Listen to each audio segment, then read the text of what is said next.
Namaskar.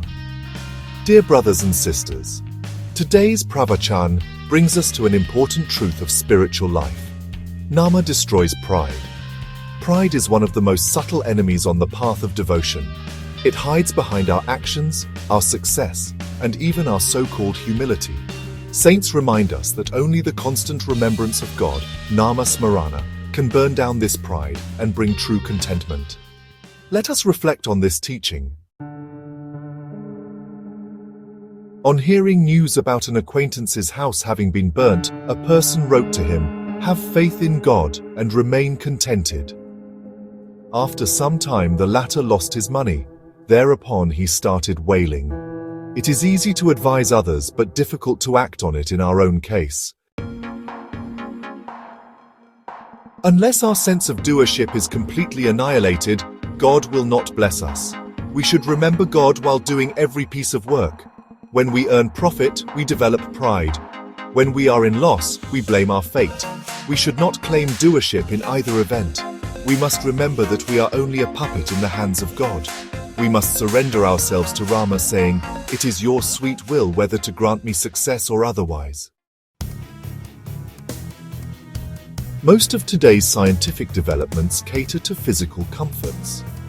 Saints alone can discover true and everlasting happiness. We shall certainly achieve true contentment if we follow the ways they have prescribed. Why are we not contented today? It is because our ego comes in the way.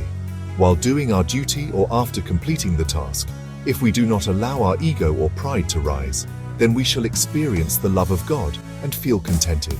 Look how our pride raises its head even in ordinary petty matters. A gentleman had a daughter of marriageable age. He was well-to-do, and the girl was fair-looking. But her marriage could not be settled for a long time. Later, after the marriage was settled and over, the gentleman said, "I celebrated my daughter's marriage with great splendor." Somebody asked him, "Why did you not do it earlier?" Then he said, "It could not be settled earlier." The other person retorted, "Then why do you say, 'I celebrated', say only it happened to be settled?" And on the basis of their personal experience, saints have told us that surrendering completely and single-mindedly to God is a sure way to kill pride.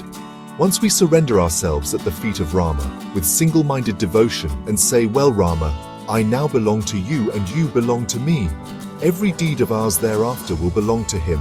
It need not be dedicated to Him again. We should regard every action as His. While dedicating any action, the dedicator remains separate, but that should not be the case. The dedicator should merge completely with God.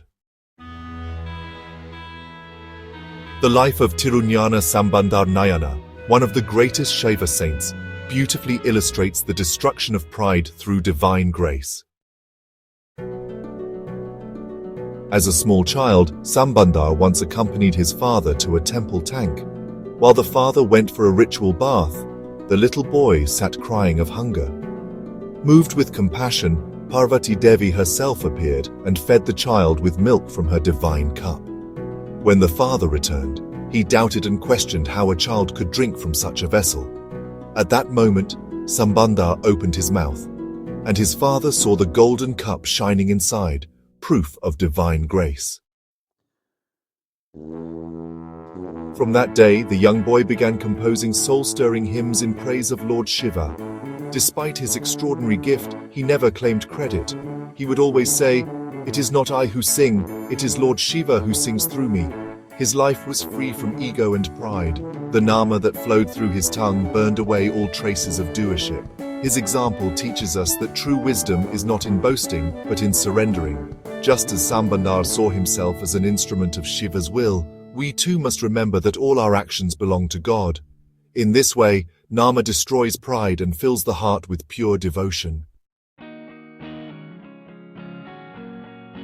Dear brothers and sisters, pride arises when we think, "I did this, I achieved that." But in truth, we are only instruments in the hands of God.